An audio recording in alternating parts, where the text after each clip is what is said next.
Casey, when will you be getting home? It's already 6 p.m., you know? I'm sorry. My meeting lasted a little longer than I expected.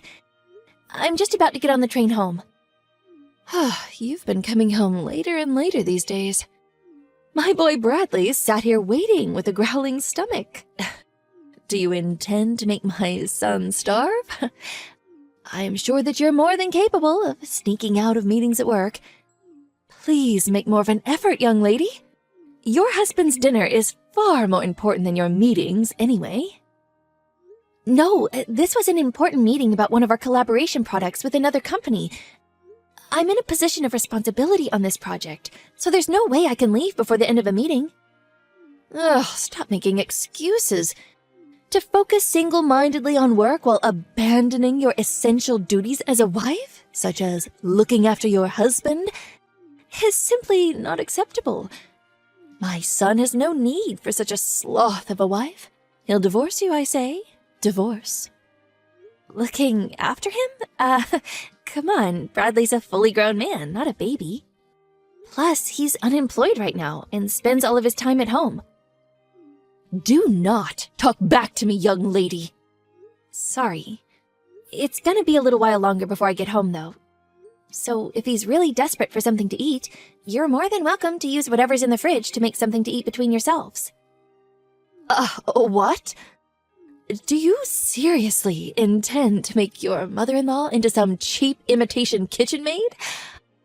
Oh, have you no shame? I've never heard of such cheek. I'll have him divorce you if you're not careful. No, I didn't mean that. I'm sorry. Just forget I said anything. We won't be waiting for you any longer. Bradley's so hungry he's going to pass out if he doesn't eat soon. We'll find a sushi restaurant or someplace to eat out tonight, so we won't be needing any supper from the likes of you. Hold on, where are you going to get the money for that? Oh, good grief, you really are a failure of a wife. Oh, my son picked the short straw with you, didn't he? I'll have him divorce you before long. I mean it.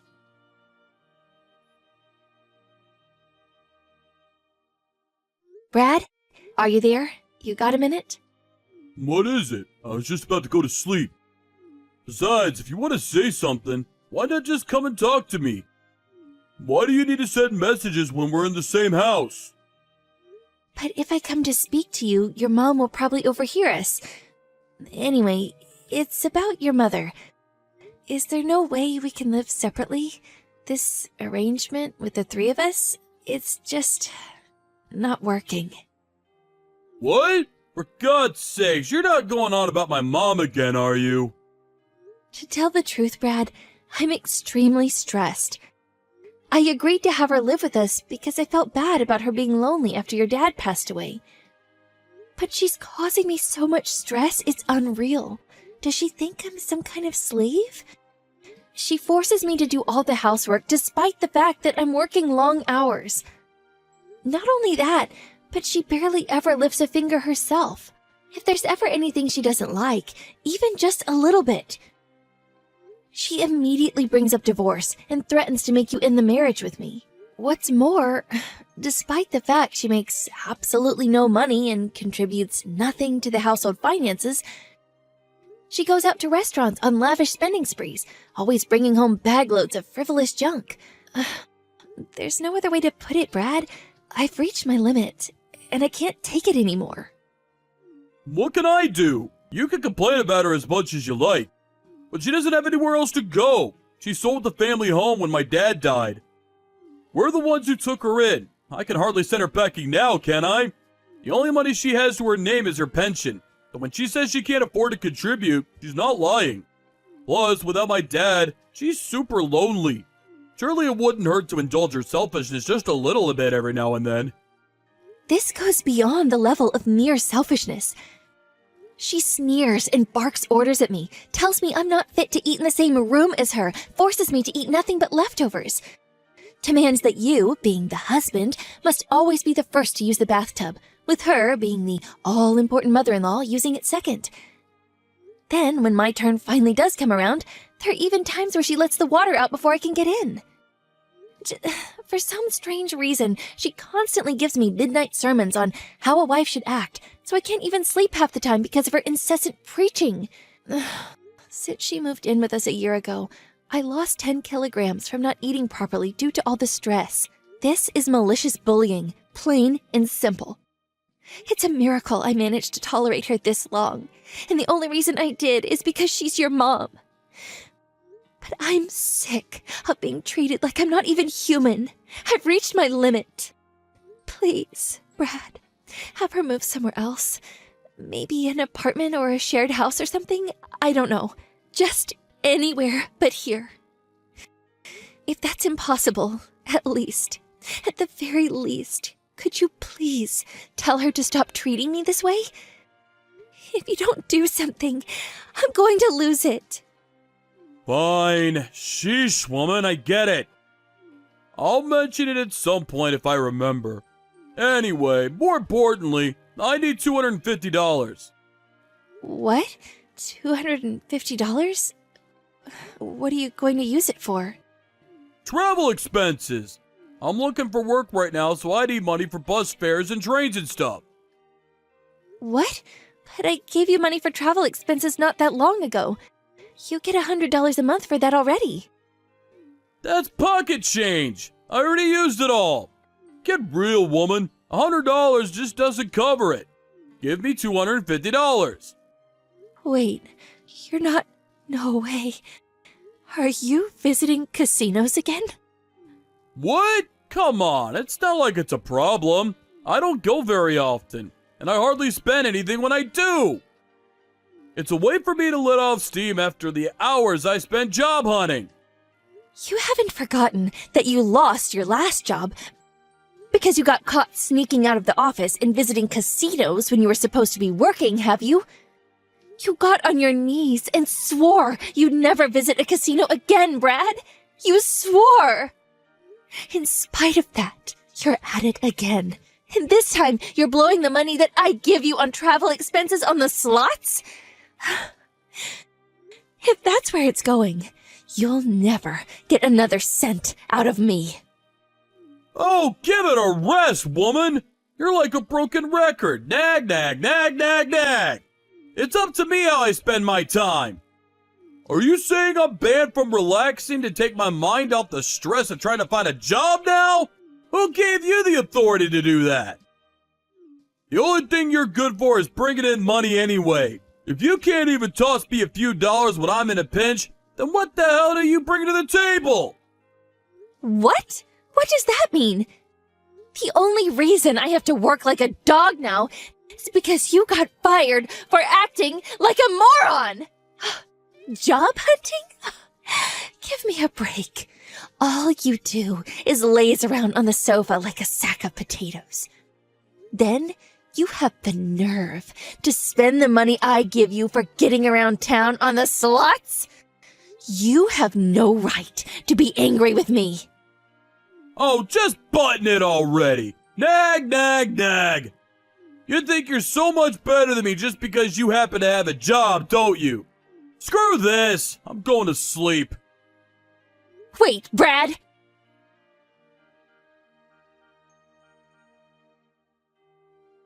Excuse me? Casey, answer me. What is it? I'm at work right now. I hear you've been complaining to Brad again, giving him a hard time because he's struggling to find work. How dare you go whining to him behind my back? You really are a spiteful, underhanded cretin of a woman. What? One thing you don't seem to understand about my son is that he's recharging his batteries right now. Oh, he's deeply depressed because things didn't work out at his last company. Any normal wife would be trying to make her husband feel better right now. Oh, but far from it. You're actually going on the attack. You're atrocious. You're a devil, I tell you. A devil. There's nothing for it but divorce. The fact that you're messaging me like this now must mean that Brad just woke up from his hibernation on the sofa and told you about the conversation me and him had yesterday, right? I bet he told you about what I said about him finding a job, and nothing else. Am I right? Ugh, I give up. Now you listen to me, and you listen well, young lady. You need to make more of an effort to stand up for your husband. You need to have his back. Just because you happen to have a job doesn't make you any better than him. Right, sure, I'm sorry. I'm occupied with work right now, so would you be kind enough to tell me off later instead?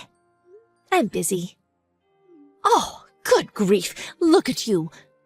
A fully grown woman bragging about having a job like it's some kind of special achievement. Duh.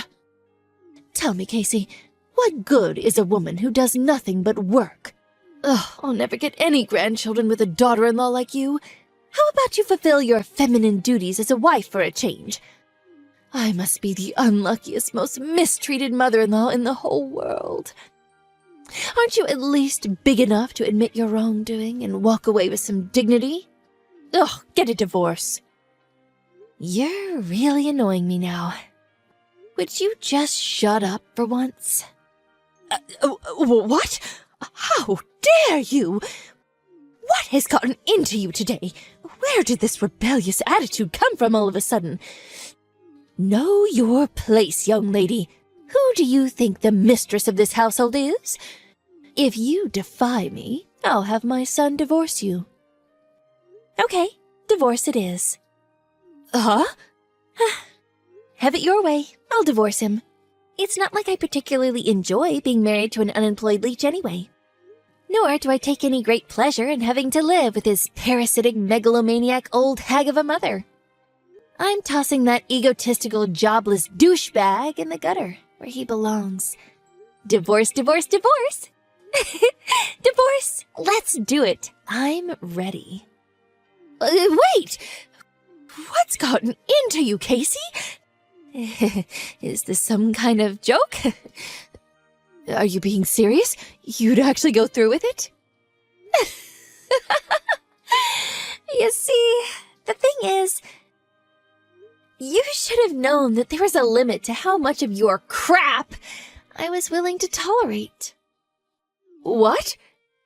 Did you think I was just gonna shut my mouth forever like an obedient little slave while you hurled abuse at me? Are you and Brad actually aware of your current positions? What good is a woman who does nothing but work, you ask? How about putting food on the table for you and your waste-of-a-space man-child of a son? Who did you think it is who's putting a roof over your heads? Who do you think it is who's looking after you and enabling your lazy deadbeat lifestyles?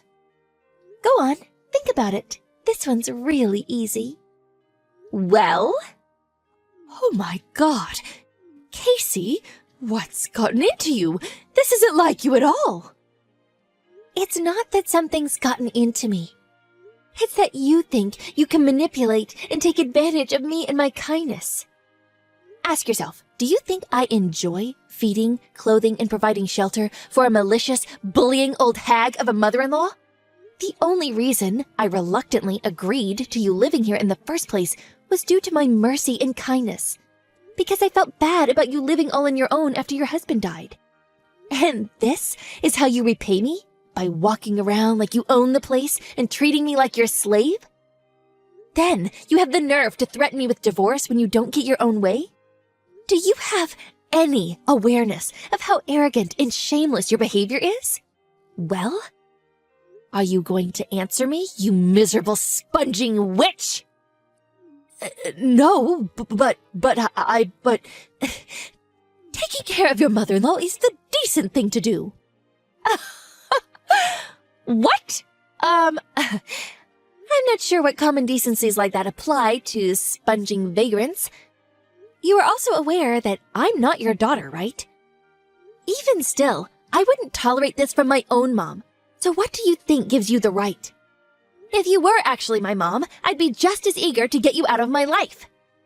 No, wait! Casey, I may not be your mother, but surely this is still no way to talk to your mother-in-law. And what on earth is with all this coarse, vulgar language? You barbarian! It's just as I thought all along. You are simply not suitable to be my son's wife. It's divorce for you! Divorce! Get out! I already told you I'm divorcing him. However, the only ones who need to get out are you two. What? Why? Seems like you might have forgotten this minor detail, but the place you're currently living in rent-free, like the pair of grotesque parasitic termites you are, is the apartment I bought back when I was single. It's my name on the deed, and it's my apartment. What? Really? No way! You actually forgot? I did tell you before. Remember? It was the day you moved in. I gave you a thorough explanation about all the details regarding the living situation. Aren't you a little too young to be going senile? Well, now that you mention it, I think I might remember you telling me something along those lines. But you can hardly expect me to remember every conversation we had last year. The thing is, whether you remember or not makes zero difference to me. Once the divorce is finalized, you and the Sloth King will be packing your things and leaving for good. Because, as I told you, you're living in my apartment. You'll no longer be my mother-in-law, and he'll no longer be my husband. And sadly, for you, I'm not the kind of person to let a pair of strangers live like bums in my house. Now, I'll be handing Brad the divorce papers when I get home today. Make sure the two of you get your belongings together, okay? Luckily for you, in my infinite generosity and benevolence, I'm willing to give you until tomorrow evening to get out. Don't think you'll be getting anything to eat, though. Casey! Please, just wait. Surely you're not going to divorce him immediately? Today? You don't actually plan on kicking your husband and mother-in-law out on the streets, do you? I simply do not agree. The divorce isn't happening. I won't allow it. What the, why have you done a complete 180 all of a sudden? You seem to be happy enough to walk all over me when you thought you could get away with it. You waved around the notion of a divorce like it was your prized family crest, using it as a pretext to say whatever you wanted, whenever you wanted. Then, the moment you realize things are no longer going in your favor, you're suddenly opposed to it? Don't make me laugh. What? You're the one who started all this in the first place. You wanted a fight, didn't you? All I did was give you what you wanted. You should be grateful. Don't you dare trying to start to worm your way out of it all of a sudden. And I won't allow it? Who do you think you are? Since when were you the queen? Did I miss your coronation? How about you try cultivating some awareness of your own position for once and putting a lid on that monstrous mouth of yours? I'm sorry. I'm really sorry. This is all my fault. It's too late to apologize now. I'm dead set on divorce, and nothing can change my mind. Make sure you're gone by tomorrow night. And let me make one thing abundantly clear. There will be no distribution of assets. Brad, the eternal NEET, has no savings of his own, and we have no shared accounts either. There's no money for him to receive, not a single cent. So don't bother trying to put in any claims. I would feel bad about throwing you out onto the streets without any clothes. So I'll allow you to take the bare minimum of clothing and everyday necessities with you. I take it you have no complaints about that? If I've made myself clear, hurry up and get out of my apartment. And take your good-for-nothing son with you. Oh my God! Please just wait. We don't have anywhere to live. We sold the family home when my husband passed. My pension doesn't amount to much either. Brad doesn't even have a job. Please. Oh, I see. Just so I understand, you'll be in dire straits because your son's a NEET and you have no place to stay and no money. Is that right? Okay, so what? Huh? That's not my problem. The fact that your son's a NEET, or that you have nowhere to stay, or that you have no money, none of these things are my fault. If you're struggling for money, you could always have Brad earn you both a living on the slots. And why can't you find a job? If you've got the energy to bully your daughter-in-law 24/7, then holding down a job shouldn't be a problem.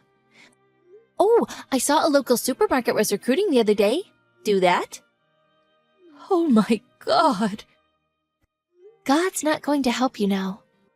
Nor is playing the victim. And I mean, please, is this really any way for a fully grown woman to behave? If you don't have any money, then you work. Surely you at least understand that. You're not a child. Why? Why are you doing this? I think you know full well why. Because you defied the mistress of the household.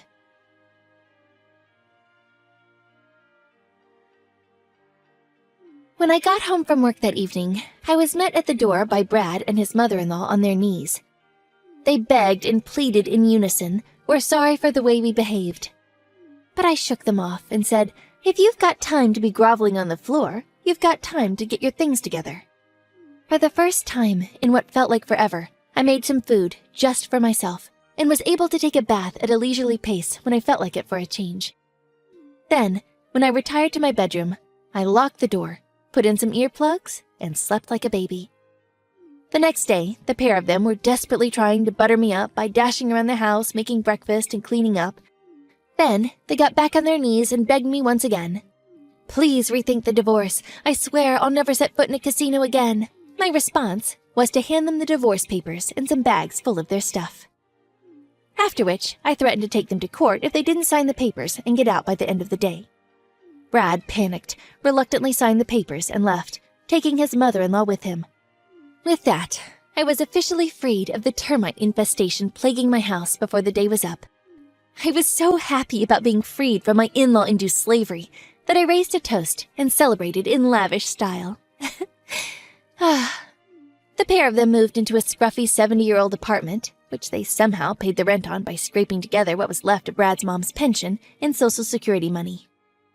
Apparently, Brad finally started looking for work in earnest, and his mom got a part-time job at the supermarket. However, Brad's efforts didn't amount to anything, and he was constantly chided by his mom. Why are you forcing your aged mother to work? They got into thunderous shouting matches every day, and the neighbors, at their wits' end, started phoning in complaints. As things stand, it looks like they're on the verge of being kicked out. Again. They really are a pair of morons.